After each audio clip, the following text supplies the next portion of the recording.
He's a billionaire CEO used to control everything, but when he found his housekeeper's son sleeping in the garage, he didn't know what to do next. What happened after will change your heart forever.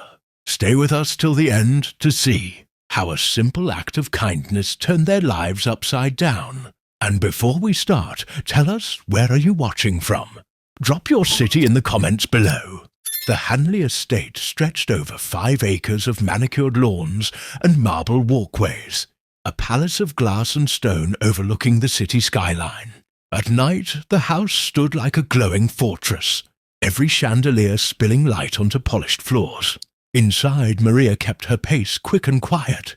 Years of working here had taught her how to be invisible. She moved from room to room with a basket of folded laundry, the scent of detergent clinging to her sleeves. Her 12-year-old son, Diego, had been waiting for her outside after school again. She'd tried to tell him it wasn't safe to hang around the neighborhood until she finished her shift. But what choice did she have? His father was gone, and her sister, who usually helped, had been in the hospital for weeks. Tonight, she had stashed him in the garage.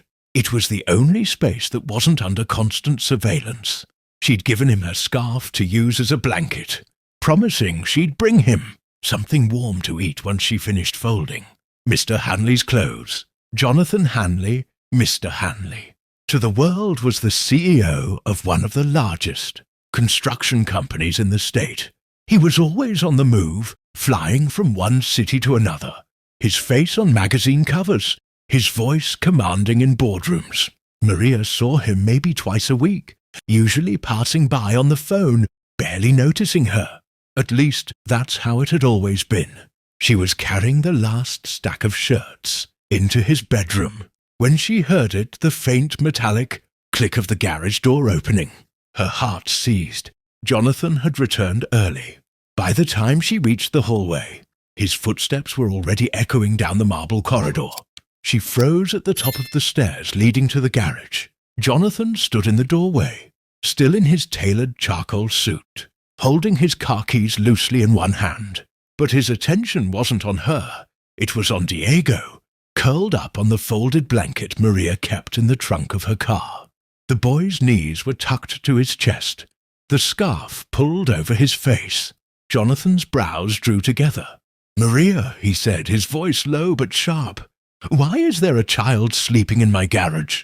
Her throat went dry. "Sir, I can explain." "I'm listening," he said, stepping aside so she could pass. His eyes followed her every move. Maria knelt beside Diego, touching his shoulder gently. He stirred, his dark eyes blinking open, confusion flickering when he saw Jonathan standing there. "He's my son," Maria said finally, her voice trembling. "I didn't have anyone to watch him tonight. I couldn't leave him alone at the apartment. The garage. It was just for a few hours." Jonathan's expression was unreadable. "And you didn't think to tell me?" "I couldn't," she admitted. "I was afraid." His jaw tightened. "Afraid of what?"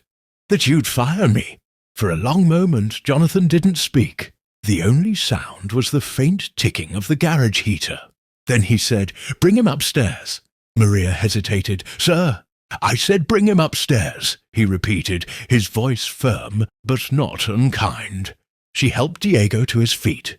He was shivering despite the scarf. As they followed Jonathan into the house, Maria's stomach twisted with uncertainty. She couldn't read his intentions.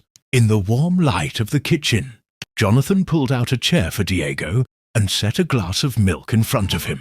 "Eat first," he said, taking leftover pasta from the fridge.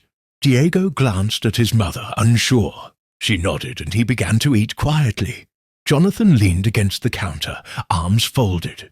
"Maria," he said slowly, "tomorrow you and I are going to have a serious conversation about this, and about why your son is sleeping in a garage when you work in a house with 12 bedrooms. Maria's chest tightened. She didn't know that by tomorrow evening. The truth about her life and Jonathan's past would collide in a way neither of them could have imagined. The next morning, Maria dressed Diego in his only clean sweater and made sure his hair was combed before Jonathan arrived downstairs. Her hands shook as she buttered toast in the kitchen. She hadn't slept, not after the way he'd looked at her last night. Not angry exactly, but searching. Jonathan walked in, tireless, with a steaming mug of coffee in his hand. "Sit," he said, gesturing to the breakfast table. Maria obeyed, keeping her eyes on her lap. He took a seat across from her. "I've been thinking," he began, "about last night, about you, about him." His gaze flicked toward Diego, who was drawing quietly in the corner. "You've been working here for almost 3 years. You've never asked for a raise. You've never called in sick. And apparently, you've been hiding that you don't have anyone to help with your son." Maria's voice was small. "It's not your problem, sir." Jonathan's jaw tightened. "That's where you're wrong." She looked up, startled. He set down his coffee and leaned forward, his tone lower now. "When I was his age, I slept in a neighbor's shed for a week. My father had left. My mother, she worked herself to the bone just to keep us fed. Sometimes she couldn't. The family she worked for never knew. Or maybe they did and they just didn't care." Maria's breath caught. She hadn't expected this. Jonathan continued. "I swore if I was ever in a position to help someone in that situation, I wouldn't turn my back. But I have been. For 3 years, I've been looking right past you." Maria swallowed hard. "Sir, I didn't tell you because I didn't want charity. I just need this job." "You'll still have it," he said, "but things are going to change." From his inside jacket pocket, he took out a folded piece of paper and slid it across the table. Maria hesitated before picking it up. It was a lease agreement for a fully furnished, 2-bedroom apartment in the same gated community as the Hanley estate. Her name was printed neatly at the top.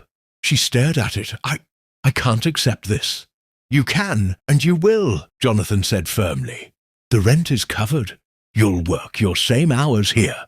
But Diego will have a warm bed every night, and a desk to do his homework. And I'm going to make sure he has the school supplies and tutoring he needs." Tears stung her eyes. "Why are you doing this?" He glanced at Diego, who was humming softly to himself as he colored in a drawing of a tall building. "Because I know what it's like to feel invisible, and because no child should be sleeping in a garage when there are 12 empty bedrooms upstairs." Maria pressed a trembling hand to her mouth. She had no words. Over the weeks that followed, the shift was obvious. Diego became a regular presence in the house, not hidden in corners, but welcomed at the dining table.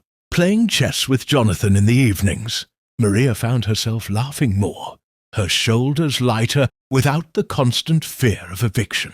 One Friday night, as rain streaked the massive living room windows, Jonathan sat with Diego on the couch, pointing out details in an architectural magazine.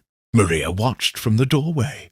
The boy leaned against him comfortably, asking question after question. When Jonathan glanced up, he caught her watching and smiled faintly.